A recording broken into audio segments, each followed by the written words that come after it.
दुख की बात है कि बिहार की सरकार ने, गया कि पुलिस ने, प्रशासन ने उस व्यक्ति के खिलाफ कोई कार्रवाई नहीं की, जबकि कार्रवाई उसके खिलाफ मुकदमा दर्ज के की जानी चाहिए थी, और इस पूरे आंदोलन को कुचलने का प्रयास किया। 13 मई को बौद्ध गया के सिक्किम हाउस में तमाम पूरे भारत से जो बौद्ध प्रतिनिधि उस आंदोलन के लिए आए हुए थे, जितने भी बौद्ध भिक्खु आए हुए थे, ऑल इंडिया बुद्धिस्ट फोरम सहित तमाम लोग इकट्ठे हुए। आकाश लामा भी थे, बनते प्रज्ञाशील जी भी थे, बनते विनाचार्य जी भी थे, और तमाम बौद्ध भिक्षु वहां उपस्थित थे। वहां पे मीटिंग हुई और मीटिंग में यह तय हुआ आपस में समन्वय बनाया जाएगा, बिहार की सरकार के हथकंडे को, षड्यंत्र को सफल नहीं होने देंगे। वहीं पे यह भी तय हुआ कि जो 12 मई को बौद्ध मंदिर में आके राज्यपाल महोदय ने, डीएम ने, कमिश्नर ने मिलकर जो बौद्धों की आस्था का अपमान किया है, उसके खिलाफ 5 जून को दिल्ली के जंतर मंतर पे विशाल प्रदर्शन किया जाएगा। उसी के तहत परसों वो विशाल प्रदर्शन किया गया, और उसी 13 मई को सिक्किम हाउस में यह भी तय हुआ सबके बीच में सर्वसम्मति से कि दिल्ली के अंदर 5 के प्रदर्शन के बाद 6 और 7 को और 8 को 3 दिन पूरे भारत के बौद्ध प्रतिनिधियों का सम्मेलन किया जाएगा, और वहां जितने भी देश में बौद्ध संगठन चल रहे हैं, अंबेडकरवादी संगठन चल रहे हैं, वंचित वर्ग के, पिछड़ों के जो संगठन चल रहे हैं, बहुजन समाज के, उनमें एक समन्वय स्थापित करने का भी एक प्रयास किया जाएगा। लेकिन बाद में आकाश लामा जी की तरफ से आया कि 3 दिन में ज्यादा खर्च होगा, छोटा कर लो, 2 दिन कर लो।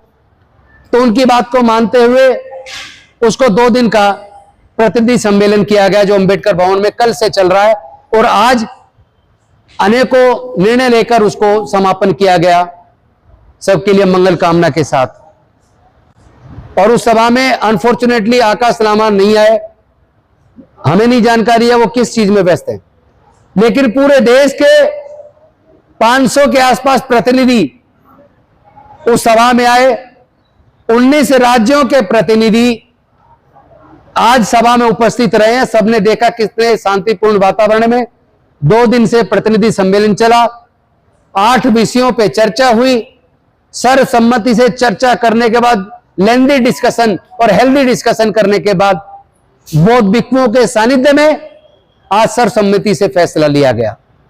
उस फैसले में यह तय हुआ कि एक समन्वय समिति बननी चाहिए भारत के बौद्धों की, वंचित वर्ग के सभी संगठनों की मिलकर। तो उसके लिए बुद्धिस्ट समन्वय संघ का निर्धारण किया गया और एक समन्वय समिति का गठन किया गया। उसका नाम रखा गया बुद्धिस्ट समन्वय संघ, और उसमें 19 राज्यों के प्रतिनिधि शामिल हुए। बाकी राज्यों से भी लोग जो नहीं आ पाए, किसी वजह से फोन पे संपर्क कर रहे हैं, उनके भी नाम लेके उसमें ऐड किया जाएगा, और एक बुद्धिस्ट समन्वय संघ बनकर आज पूरे देश के और दुनिया के सामने आ गया है। उसी संघ ने अपनी करीब 9 कमेटियों का भी गठन किया है, जिसमें लीगल कमेटी भी बनी है, कोऑर्डिनेशन कमेटी भी बनी है, कल्चरल कमेटी भी बनी है, एडमिनिस्ट्रेटिव कमेटी भी बनी है, बौद्ध धम्म के प्रचार प्रसार के लिए भी कमेटी बनी है। तो इस तरह की 8 कमेटियां बनी है, प्रवक्ता की भी कमेटी बनी है, प्रचार प्रसार की भी कमेटी बनी है, और उसमें सभी राज्यों के प्रतिनिधियों को शामिल किया गया। दूसरा प्रस्ताव यह भी पास हुआ कि इसी तरह का समन्वय संघ और इस तरह की कमेटी राज्यों की भी वो लोग बनाएंगे जो केंद्र की कमेटी में शामिल हुए हैं। तीसरा प्रस्ताव यह भी पास हुआ कि जितने भी संघ बहुजनों के चल रहे हैं, SC ST OBC के चल रहे, बौद्धों और ईसाई और मुस्लिम और सिख धर्म को मानने वाले लोग जो चले चुके हैं, उनके धर्मों पे भी, उनके धार्मिक पर भी हमला किया जा रहा है, उनके साथ भी एक कोऑर्डिनेशन बनाया जाए, ताकि किसी भी अल्पसंख्यक वर्ग के ऊपर कोई हमला होता है या उसके धार्मिक स्थल पे कब्जाने की कोशिश की जाती है, तो तमाम अल्पसंख्यक जो धर्म को मानने वाले लोग हैं, चाहे वो बौद्ध हो, सिख हो, ईसाई हो, मुस्लिम हो, उन सब के बीच में समन्वय बनाते हुए भारत में शांति स्थापित हो, कहीं भी धर्म के नाम पे, जाति के नाम पे दंगे ना हो, एक कम्युनल हार्मनी बने, उसके लिए भी समन्वय आपस में ये समिति बनाने का काम करेगी। ये प्रस्ताव भी पास हुआ। पहले मैं सारे प्रस्ताव बता दूं। इसी में यह प्रस्ताव भी पास हुआ कि जितने बौद्ध विहार, अंबेडकर भवन या इस तरह के हमारे जो स्थान हैं, उनकी जो अलग अलग मैनेजमेंट कमेटी हैं, उनमें भी गुरु रविदास कमेटी भी है, उनकी कमेटियों में भी आपस में समन्वय बने, ताकि कोई भी मसला आए समाज का, इस संघ के द्वारा तुरंत सारी मैनेजमेंट कमेटियों से संपर्क करके, तालमेल करके एक रणनीति बनाकर हम ऐसी किसी भी दुस्साहस का मुंह तोड़ जवाब सामूहिक रूप से मिलकर दे पाए और आपस में कोऑर्डिनेशन से हम लोग फैसले ले पाए। इसी में एक फैसला यह भी हुआ, चाहे वो आरक्षण से संबंधित मसला आए, चाहे किसी दलित उत्पीड़न का, क्रिश्चियन उत्पीड़न का, या हमारे बाकी मुद्दे पर जो उत्पीड़न की घटनाएं होती है, उस पर टुकड़ों में संगठन लड़ाई ना लड़े, हम सारे संगठन तुरंत आपस में समन्वय बनाकर और एक विस्तृत रणनीति के साथ सरकार के खिलाफ, अपने शोषण के विरुद्ध न्यायोचित मांगों के लिए एक राय होके अपना आंदोलन चलाएंगे। यह भी फैसला इस 2 दिवसीय समिति के अंदर, सम्मेलन के अंदर तय किया। और इसी के अंदर यह भी तय हुआ कि बौद्ध धम्म का प्रचार प्रसार, बौद्ध विरासत को संरक्षण करना, ये तमाम मुद्दों के लिए भी हमारी जो कोऑर्डिनेशन टीम है, समन्वय समिति है, वो उसके लिए भी काम करेगी। तो इस तरह के तमाम मुद्दों का फैसला आज हुआ है। और हम लोग ये भी तय हुआ कि अलग अलग राजनीतिक पार्टियों से, अलग अलग सरकारों से तालमेल बिठाकर उनके द्वारा जो मसले सरकार से हल कराए जाने हैं, या विपक्षी पार्टियों का अपने जायज मसलों में समर्थन लेना है, उसके लिए पॉलिटिकल लोगों की भी एक कमेटी बनाई, जिसमें कुछ विधायक साथी है और सांसद भी उसमें रहेंगे। वो मिलके, चाहे वो किसी भी पार्टी के हों, लेकिन सामाजिक मसले पर वो अपनी पार्टी में रहते हुए भी एकजुट होकर समाज की बात को सत्ता के साथ मिलकर, सरकारों के साथ मिलकर, अपने अपनी पार्टियों के माध्यम से भी उसको भी आगे बढ़ाने का काम करेंगे, ताकि उनकी अपनी राजनीति अपनी जगह है, लेकिन समाज के मुद्दों पर मिलकर अपनी लड़ाई लड़ पाए। और साथ ही यह भी तय हुआ, कोई भी मसला आता है तो हम संसद के अंदर भी, विधानसभाओं के अंदर भी अपने सांसदों, विधायकों के माध्यम से अपनी आवाज को मजबूती के साथ बुलंद करेंगे। और यह भी फैसला हुआ कि तमाम राज्यों में जिन लोगों की आस्था को ठेस पहुंची है इस तरह की वीडियोस देखकर, वो लोग अपने अपने राज्य में ऐसे कृत्य के खिलाफ मुकदमा दर्ज कराने के लिए कंप्लेंट दायर करेंगे। तो ये सारे मसले आज की मीटिंग में बड़े सौहार्दपूर्ण वातावरण में आज फाइनल किए गए, पास किए गए, पूर्ण बहुमत से किए गए, और बहुत अच्छे वातावरण में आज हमने ये सारे मसले तय किए। इसके लिए मैं समस्त आए हुए साथियों का और बौद्ध भिक्षुओं का मैं सम्मान करता हूं, स्वागत करता हूं कि आपने बहुत अच्छे वातावरण में ये सारे फैसले करवाए हैं।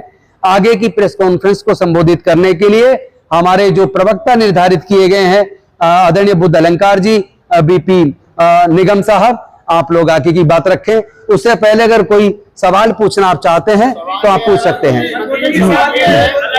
प्रदर्शन करने की बात कही गई थी, अलग अलग हाँ, उसमें 4 प्रोग्राम भी तय हुए कि अभी जो बिहार का सत्र होगा, बिहार के सत्र शुरू होने के टाइम पे एक डेट डिसाइड करके पटना के अंदर बहुत बड़ा विशाल प्रदर्शन किया जाएगा। ये तो पटना का हुआ। इसके साथ साथ जुलाई के महीने में ही महाराष्ट्र के साथ ही तय करेंगे, एक बड़ा आयोजन 1 दिन का नागपुर के अंदर तय किया जाएगा। और साथ ही साथ एक और तय हुआ, दिल्ली के अंदर पूरे देश के लोगों को बुलाकर एक बड़ा प्रोग्राम तालकटोरा स्टेडियम या कोई और अन्य जगह बुक कर दिल्ली के अंदर भी तय किया जाएगा। और एक और बनते जी के माध्यम से आया, उत्तराखंड के अंदर हरिद्वार के अंदर एक बहुत बड़ा आयोजन बनते जी के माध्यम से वहां पे किया जाएगा। बाकी राज्यों से भी इस तरह की सूचनाएं आ रही हैं, जैसे जैसे आती रहेंगी हम लोग उसको पूरी कमेटी के सामने रख के और हर राज्य के अंदर बहुत मजबूती के साथ इस आंदोलन को आगे बढ़ाने का काम किया जाए। विनाचार्य जी के बेल के संदर्भ में कोई चर्चा नहीं? इसमें भी तय हुआ है, विनाचार्य जी की बेल का जो ऑर्डर है कल साइन हुआ है, जो रिजेक्शन ऑर्डर है उस पे सेशन कोर्ट में अपील लगाने का काम आज शायद कोर्ट में हो गया है, तो मंडे को उस पर सुनवाई हो जाएगी। और हमारी लीगल जो टीम बनी है उसमें से भानु प्रताप सिंह जी और हमारे हरीश मेहरा जी और बलराज मलिक जी और कई सारे साथी हैं, जो टीम हमारी सोमवार के बाद जाएगी बौद्ध गया और वहां उनकी जमानत को कराने का काम अब अति शीघ्र किया जाएगा। इसके कितने संगठन शामिल हुए हैं आपके इस संघ में? बड़ी मुश्किल है बताना, चूंकि 500 के करीब लोग आए हैं और सैकड़ों संगठन से जुड़े लोग आए, और ऐसे भी हैं जिन संगठनों के फोन आए कि हमें लेट सूचना मिली, हमारी टिकट नहीं हो पाई, लेकिन हमारी आपके साथ सहभागिता है। उस हिसाब से आप जोड़ेंगे तो कई सौ संगठन छोटे और बड़े इसमें जुड़ गए। इसमें राष्ट्रीय अंतर्राष्ट्रीय संगठनों ने भी अपनी सहमति दी है। बौद्ध भिक्षुओं के कौन-कौन से संगठन शामिल हुए इसमें? सारे संगठन बौद्ध भिक्षुओं के भी शामिल हुए हैं, सारे संगठन शामिल हुए। और अभी जो भिक्षु संघ की भी नीचे मीटिंग होगी और वो भिक्षु संघ अपना फैसला करके इसका नेतृत्व जो टीम करेगी उसको संरक्षण देने का काम सारे भिक्षुओं के संगठन मिलकर करने वाले हैं, उन्होंने तय कर दिया। आंदोलन की सहमति क्या बनी है? बौद्ध भिक्षु लीड करेंगे, उपासक लीड करेंगे? उपासक लीड करेंगे, मार्गदर्शन बौद्ध भिक्षुओं का होगा। आकाश लामा की क्या रहेगा? आकाश लामा जी के सामने और उन्हीं के द्वारा माइक से संचालन हुआ था 13 मई की मीटिंग का, और उन्हीं के द्वारा वो प्रस्ताव सबके सामने रख के पूर्ण बहुमत से पास कराए गए थे। अब वो क्यों नहीं आ पाए, बीमार हैं, अपनी मां से मिलने गए, कहां हैं, उसकी जानकारी नहीं मिल पाई है, और वो जब जानकारी मिलेगी आपको बता दी जाएगी। समिति कब तक आप लोग बना लेंगे? समिति बन गई है, अध्यक्ष महासचिव नहीं होगा, संघ बनाए, संघ फैसले लेगा। कोई अध्यक्ष मंत्री वाला सिस्टम जिससे झगड़ा होता है वो सिस्टम नहीं चलेगा। एक सवाल ये है कि जो पूर्व में 90 के आसपास जो आंदोलन चला था, मुख्य आंदोलन 92 में वोट 90 जिसमें भदंत आनंद महातेरा, सुरेश साई, करुणाकर, जो पुराने बौद्ध भिक्षु जो आज भी जीवित हैं, क्या वो बौद्ध भिक्षु जिन्होंने इतना बड़ा आंदोलन किया, जिन्होंने इतने बड़े बदलाव भी कराए बौद्ध के मुक्ति आंदोलन से, तो क्या वो बौद्ध भिक्षु आपके संपर्क में है? उनका सानिध्य हमें है, लेकिन उनका शरीर साथ नहीं दे रहा। जैसे बुनते सुरेश सही, उनके द्वारा पिटीशन भी डली हुई है, लेकिन वो चलने फिरने में अब उतना ऊर्जा शरीर में नहीं बची है। बनते आनंद जी के भी शरीर में उस तरह की ऊर्जा नहीं है जो 1992 के आंदोलन में थी। लेकिन हम खुद उनसे पर्सनली, उनके पास हमारी समिति के लोग जाएंगे, पर्सनली मिलके उनका आशीर्वाद प्राप्त करेंगे और उनका अनुभव, जाएंगे उनका। मीटिंग से पहले नहीं गए? देखिए समिति अब बनी है, बिना समिति के कैसे जाए? समिति तो जाएगी ना, बिना समिति के कैसे जाए? आज समिति बनी है, अब समिति पूरे देश में जाकर सबसे मिलकर इस समन्वय के काम को आगे बढ़ाएगी। क्योंकि इसका नाम ही बुद्धिस्ट समन्वय संघ है, तो हमारा काम ही समन्वय करने का रहेगा। आप इसको अन्यथा ला ले और दूसरी दिशा में ले जाने का भी आप प्रयास ना करें। आरोप प्रत्यारोप चल रहा है, ये बंद होगा? अब आरोप प्रत्यारोप कुछ नहीं है, अच्छे वातावरण में सब कुछ फैसला हुआ, आप अपने तरफ से मत डालिए।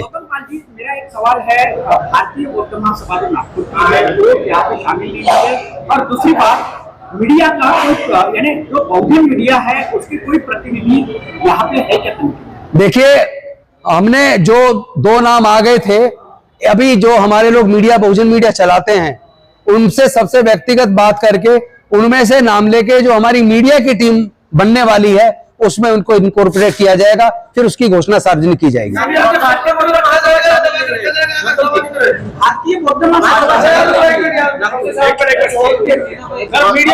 मैं एक बात बता दूं, आप जो चाहे सवाल पूछे, पूरी आजादी है, लेकिन एक निवेदन के साथ एक एक करके पूछें और आपका भी सहयोग समन्वय में हो न। आप जो दिखाना दिखाइए, हमारा कंट्रोल आपके ऊपर नहीं, आपको छूट है। आगामी रूपरेखा क्या होगी बौद्ध मुक्ति आंदोलन की?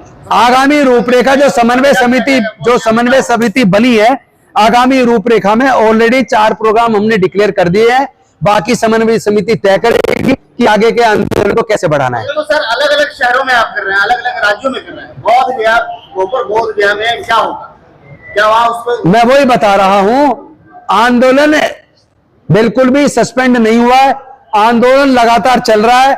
आंदोलन को बड़े आयाम दिए जा रहे हैं, आंदोलन की एक विस्तृत रूपरेखा बनाई जा रही है, और आंदोलन को अब बोध गया के साथ साथ अब पटना में भी और बाकी राज्यों के राजधानियों तक लेके जाया जा रहा है, और दिल्ली केंद्र के माध्यम से पूरे देश को यह संदेश बहुत तेज गति से पहुंचने वाला है। तो क्या आकाश लामा जी भी संघ में रहेंगे? क्योंकि आए नहीं है संघ में, सब है।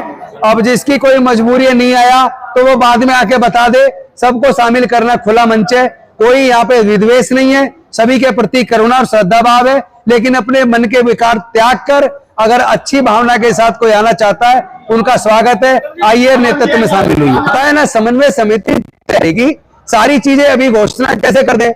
आज समन्वय समिति बनी है, अब सारी फैसले किए जाएंगे और आपको बुला के सार्वजनिक किया जाएगा। कुछ भी बंद कमरे में अंधेरे में नहीं होगा।